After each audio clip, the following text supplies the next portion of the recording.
So a guy is at his girlfriend's parents' house for dinner, and she's upstairs getting ready, and this dude has to fart something fierce. And he's Lord. like, holy shit, there's no way for me to do this in a way that they won't know it's coming from me. But then he notices they have a dog. And even better, the dog jumps up on the couch to cuddle with him. So he's like, this is great. I can silently let one off, and they're just going to, like, think it's the dog. So he does it, but it's not quite as silent as he was hoping for. But no one says anything. In fact, the mom just goes, Spot, get down. And he's like, oh my god, this is amazing. They think it's the dog. So over the course of a 20-minute conversation, he's letting him off left and right. And every single time, the mom is just like, Spot, get down. Even though the dog never gets down from the couch. And he's so happy. His stomach feels better. No one knows it's him. And finally, he lets off the last one of the evening. And the mother turns to him and says, Spot, Jesus Christ, get down before he shits on you.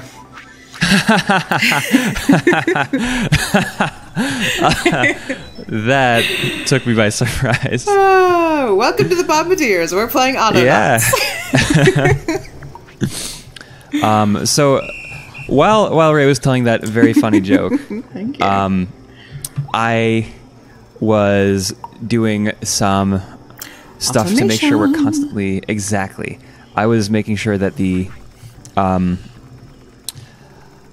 robot would be constantly mining. And you'll see I did basically work until your hands are empty on that one. And the reason for that is... tool. Exactly. So, I mean, if I was in the game, they could pick me up. You're not a tool. You're a lovely creature. Is that your recharge bot that's out of batteries, by the way? That's a log store. That is a digger. Where is your recharge bot? He's not doing his job.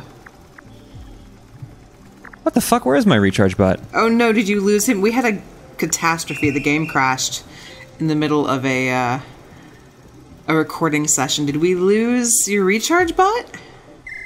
No, he's still there. To the great save file meltdown of 2019? Oh, wait. I don't have a recharge bot over here, which I should. Oh, gotcha. Time for a new so yeah, recharge I'm going to have bot. to... Exactly. Look at the chook. And then once I recharge... There's a little chook. Oh, yeah. I don't need cute. to be teaching a bot right now. Look at that little chook. I love the chooks. I love that name. I've never heard of that before. Chook. It's so cute. It is cute. I will give you that. Precious. Last episode, I made my elephant sound. You did. It was like... It was. It was glorious and wonderful, and potentially it was perfect. It's potentially perfect. Shout out to Delapo. Dang right. The last conversation I had with Delapo, he randomly messaged me on Discord and goes, Black people don't like sci-fi, and then vanishes off into the night. And I'm like, well, okay, Delapo, thank you for that. Why does he have to vanish off into the night? Because Delapo swoops in like Batman, imparts some bizarre wisdom that he thinks is a universal truth, and then flees away. So I can't respond. It's bizarre. He's a strange creature, and we love him. He is a strange, strange creature, but we do absolutely love him. He has adorable dogs. Have you seen his dog? I've not. You've not seen his dog? His dog is so cute. Oh, fuck me. I got rid of the... Uh-oh. Uh-oh. What'd you do? This guy's gonna need to get another example of someone to recharge soon, because I fucked that up. I've done that before. It's surprisingly easy. Did you just call me a whore? No, I was about to say poor baby, but you interrupted me. Like a twat. I thought you called me a whore, and I was like, definitely did not call you a whore. Excuse you! Unless you want me to. I mean... Maybe that's your kink. I'm not here to judge. If you spit on me while you do it, we're gonna have to... That's pretty hot. Can I pee on you too? What? Can I pee on you too? Can I give you the just because I like one bodily fluid doesn't mean I like them all. That's what about extremely Cincinnati judgmental hello? of you. What's Cincinnati hello? That did you make that one up? I did make it up. Is that actually a thing? I don't think so. I don't think it's a thing, but Rule 34, it's probably a thing. That's true, and there's probably fan fiction about it. Yeah, somewhere it's fan out there. fiction. I read so much dirty fan fiction these days. How much? Tell you. So much. So much. I read so much Dragon Age. Name 3 dirty fiction. Dragon Age fan fictions right now. you've read. It's all dirty. It's all dirty. I don't know why it would be anything else. Fan fiction is like like, nowhere else do you see such a difference in skill of the writers. In fact, maybe we should, like, do something so the audience has something to look at. You're right. I'm just waiting for this guy to run out of battery. Go give your friend a shovel or some shit. I'm just waiting for the guy to run out of battery, which I probably shouldn't be waiting for. I agree. So let's go give that guy a shovel. But he's so close. There it is. Oh, fine. I really needed it. I really needed it. I'll forgive you. Thank you for forgiveness. No problem. Anyway, like, fan fiction is unique because nowhere else do you see, like, such a difference in skill level between two people who are essentially doing the same thing. Like, they just coexist together. You have people that are writing fan fiction that could be selling novels. Well, like literary novels, beautifully written work. And then you have people who are so sweet and are trying so hard, but they've never done it before. So you're reading it, and it's like, oh, this hurts me on the inside. It hurts. Of all of the fan fictions you've ever read, yes, what is the, like, literally the best one you've ever seen? Oh, geez. Too many to count? No, I wouldn't say that. There's a few. Back in the day when Lord of the Rings, the movie series, was first released, there was a woman who was releasing some incredibly funny shit called The Very Secret Diaries of the Fellowship. And this was fucking hilarious. And this woman went on to become the extremely successful young adult fantasy novelist Cassandra Clare, who wrote the series The Mortal Instruments and got like a 7-figure book deal. Wow, 7-figure book deal. That's huge. Yeah, there's even movies out about her work and like a TV show called Shadowhunters or something. I've never actually read those books. I'm not familiar with her fantasy work, but I read The Very Secret Diaries of the Fellowship, and it was the funniest shit I'd ever read at the time. What was funny about it? Was it like the tone, or was there a lot of like jokes in it? I don't know how to, I mean, both? I don't necessarily know how to like qualify what makes something funny. I guess that's fair. It was just funny. But it was very good, and I think it's still on the internet, and I recommend you look it up if you've never seen it before. So that one, and then there's a Dragon Age Inquisition fan fiction called Apotheosis. It's very smutty. It's not entirely canon. It's very good. If you like Solas, it's good shit. I know someone who loves Solas. I also know someone who loves Solas. In fact, our resident artist here, actually we have 2 resident artists, I can't say that anymore. One of our resident artists here at the Bombadiers owes me a smutty Solas portrait. I mean, you did literally pay for it. So he owes me. Get on that, you know who you are. Mm-hmm. He doesn't watch our content, though. He only records with us because he loves us but doesn't care about what we do. So we can talk total smack about him. We should talk total smack about him. We should. Hey, Michael. Did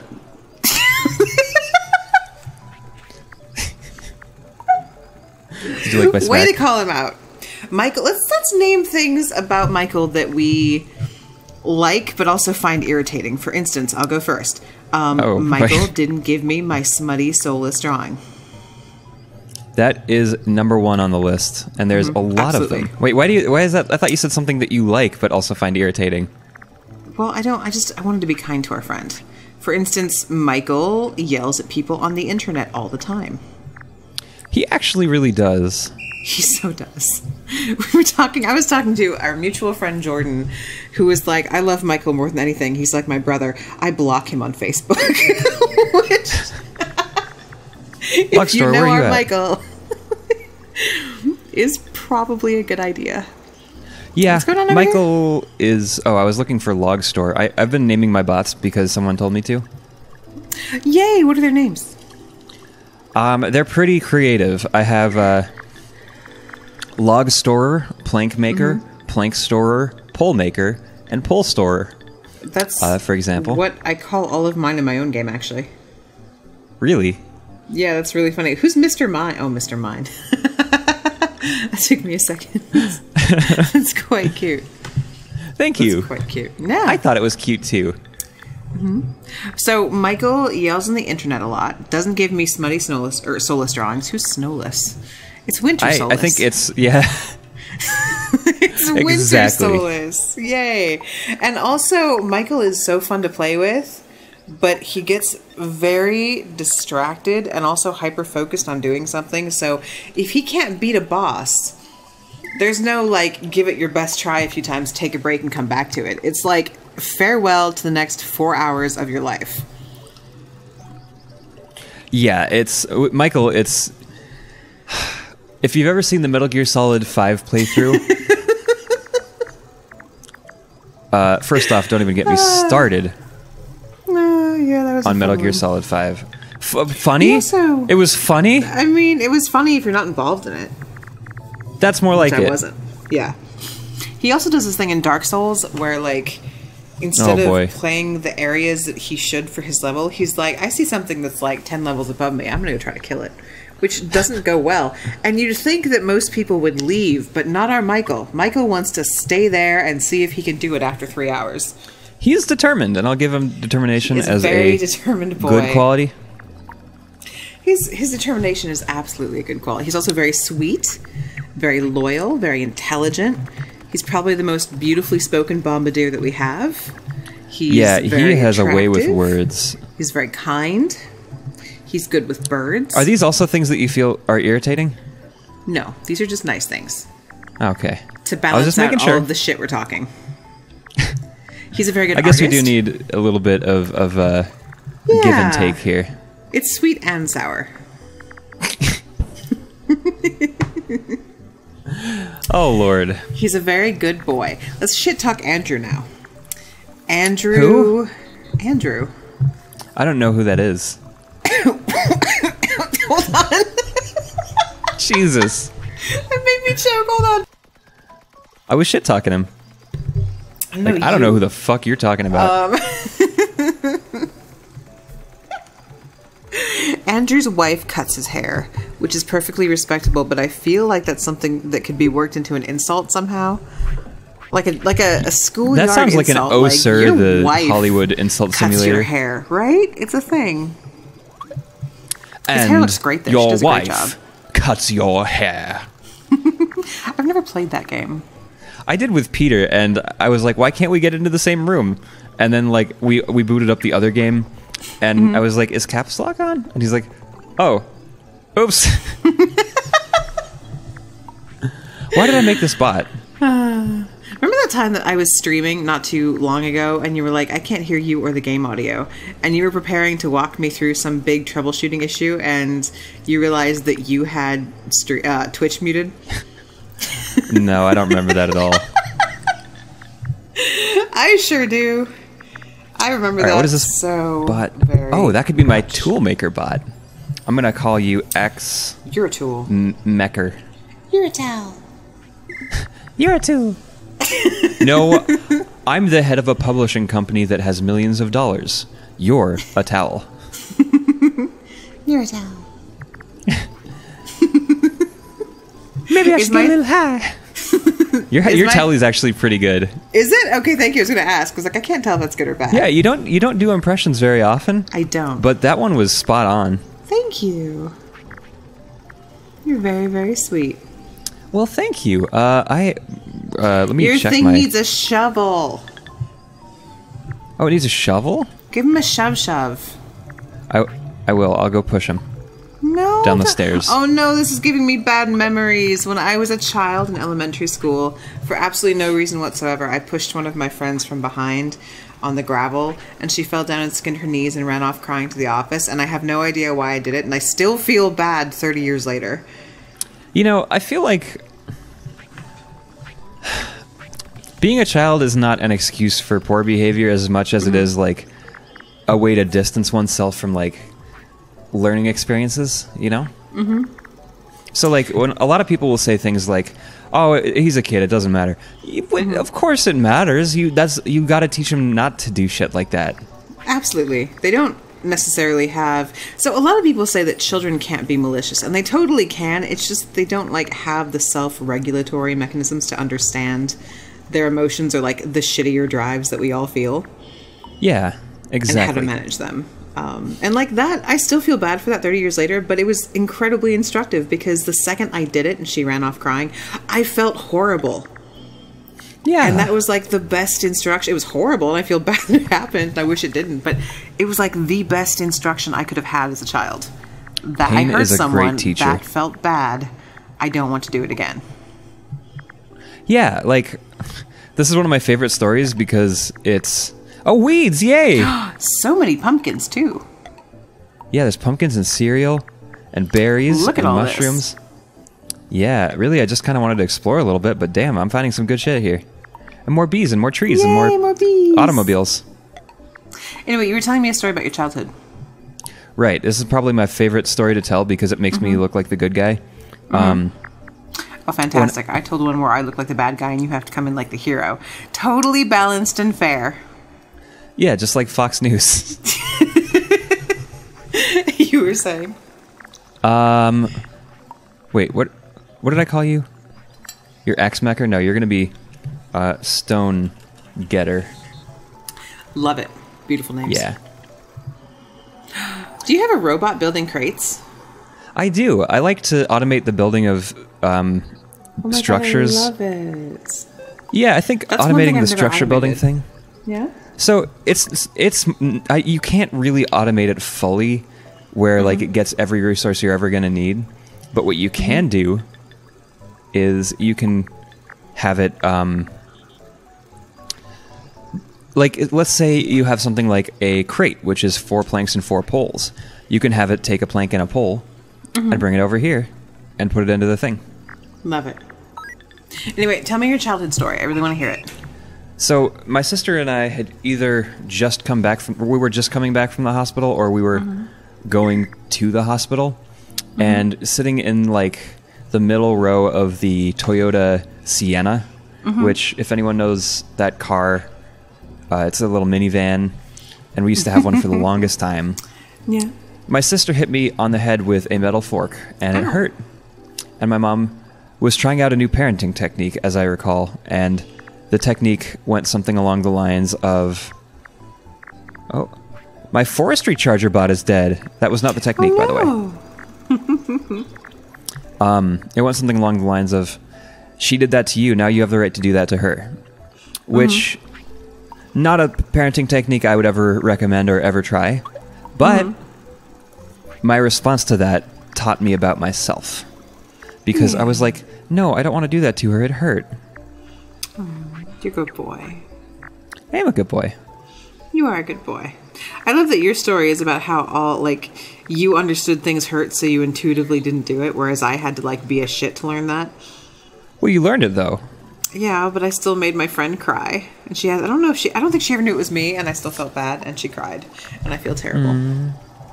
I've definitely made people cry in ways that were not positive. Well, I think we all have. That's the I've nature also of made people childhood. cry in ways that were positive. I made someone cry when I sent them a doll. A little toy. Really? Yeah. Because someone made me cry once when they sent me a Funko Action Pop. figure that's more masculine. It's not even an action figure, it's just a figure. That's right. I'm referring to a Funko Pop that I sent someone and made them sob for hours. It was very cute. Was it ours? Was it actually quite ours? a while. It was very sweet, and it was quite a while. It was quite a while. It was very, very sweet. I need 3 planks, and instead of actually getting them, I'm trying to fill up my pole storage. Fill up my pool storage. Do you mean your vagina? I mean, not necessarily. Oh, that's true. It could mean a lot of things, yeah. We're introducing the children to some new concepts today. Buckle up, kids. Well, I mean, one of us was the one who said we should introduce children to anal sex. Okay, I didn't say it like that, for the record. Let's not make me sound like a fucking pedophile. I said that we should teach about it in sex ed. Which I still believe. It is, yeah, I mean, it is still sex. Yeah, and so if we're teaching kids about sex, we should... a completely valid form of sex that multiple people have.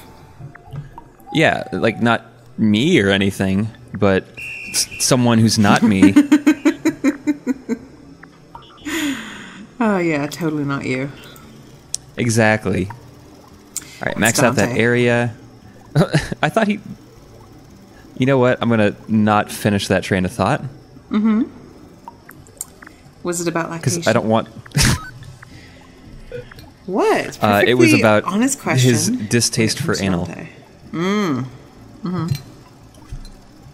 Charger 2. I don't actually have anything to say. I just wanted to feel included. Well, I'm glad that you might feel more included now. Are you ready, kids? Because we're about to get very TMI. So I just got Are you ready, kids? What's I just bought a menstrual cup. Okay, we're going to talk about this right now during Autonauts. Does it, like, do you put it in your vagina and it protects your uterus from impact injuries? It does not. What's impacting my uterus in your world? Well, I mean, a cup protects the groin from impact injuries, so I figured a menstrual cup. Yeah, do you know what a tampon does? Oh, no, yeah, I know like what that. a tampon does. Okay, I know that it's like that. I was just making a joke. I don't know that I believe you. You seem to think this is some sort of elaborate protection for my... You seem like one of those dudes that would be like, is that a cup to protect your uterus? So where are you supposed to pee inside the vagina during sex? What? I had a dude ask me that once, like in all, like being totally legit. I'm not surprised because the state of SCSED in America is not great at all. Agreed.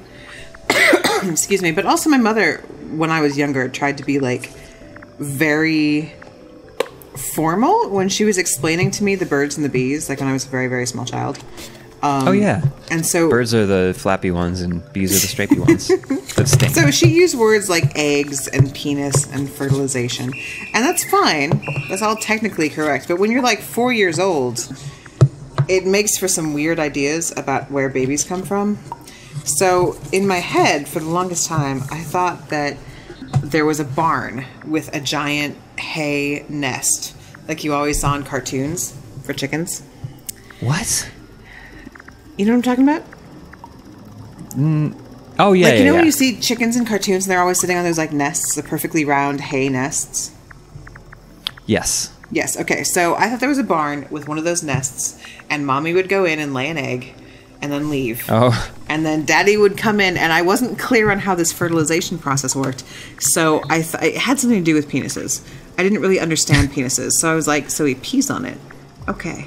So Daddy would pee on the egg and then leave, and then Mommy would come back and sit on it because that's what chickens do. That's what with you eggs. do for eggs. Yeah, exactly. And that was my concept of where babies came from for a very long time. My dad told me he got me at the clearance section of the baby store. Did you believe him? Yeah. That's Oh, the real hey, question. egg. Oh, yeah, an egg. You believed him? I mean, no. No, I really want to know. Like, how old were you and how long did you believe this? I was in like kindergarten and I believed this for quite a while. That's so longer than I cute. probably should have. Oh my goodness. Daddy got you at the clearance. Oh, that's so cute and terrible. You're not a clearance baby. No, You're the most I expensive was baby like in the joint. Exactly. That's so cute though. I love that you believed it. Of course I believed it. My dad never lied. My parents told me about Santa, but they also told me it wasn't real, that it was just like a fun thing we did, but that I Right. shouldn't spoil it for others. So like my whole childhood, all my friends would be like, do you believe in Santa? Because I do. And I didn't want to be mean, so I was like, yeah. And then later on, one of my friends was like, ha ha, you believe in Santa. I was like, no, I just didn't want to I spoil was just it for doing you. that for you, you ungrateful dick. Completely. I was just trying to ensure that you had a magical childhood. Yeah, I was trying to make your life better, so you don't have to be fucking poopy about your inability to not believe in Santa Claus. The weirdest question I ever get when I tell people that, like, my parents told me early on that Santa wasn't real was like, oh, don't you feel deprived? And it's like, well, no. Not remotely. My parents told me that Santa was just like a fun thing people did for fun, but that it wasn't real. Like, it's not the end of the world. I'm not, like, sobbing because I didn't think Santa brought me a gift every fucking year. Exactly. Did you believe in Santa as a little kid? Define a little kid, because until I was in 4th grade, yeah. How old? Wait, 4th grade? Yeah. 4th grade? Oh my Yeah. god, you were so cute! That's so cute. Yeah, I asked you Santa for a love potion because I had a crush on a girl. Oh my god, that's adorable! Is it? It's so cute. So holy shit, that's so cute. 4th grade is still really little though. Like that's right on the cusp. I think at like 5th grade, you start emerging from like the little shell. You know what I mean? Like you're a kid in 5th grade, but you're like a big kid. Yeah. Whereas like 4th grade, that's still a little kid. Like I remember 5th grade, but I don't remember 4th grade. I remember 4th grade because I had this really strict teacher, Miss Clump. Oh, I shouldn't say it.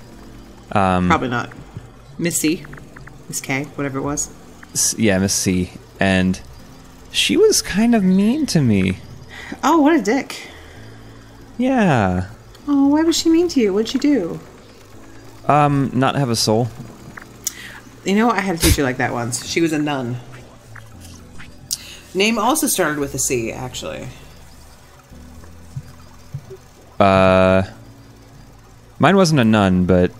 Oh, what? Why are you going over here? This is nearer. What are you doing? Oh, poor baby. Anyway, so were you sad when you found out Santa wasn't real?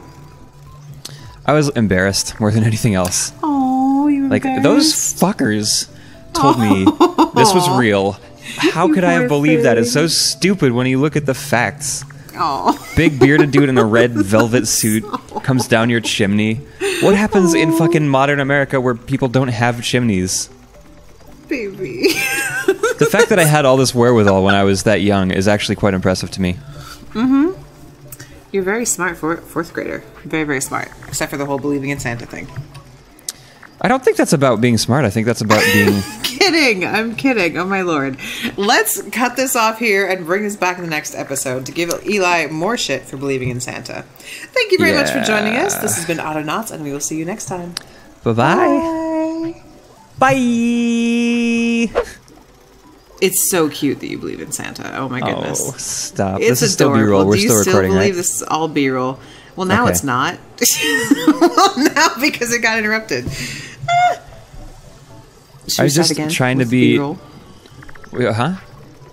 Yes, it's B-roll. Should we start again?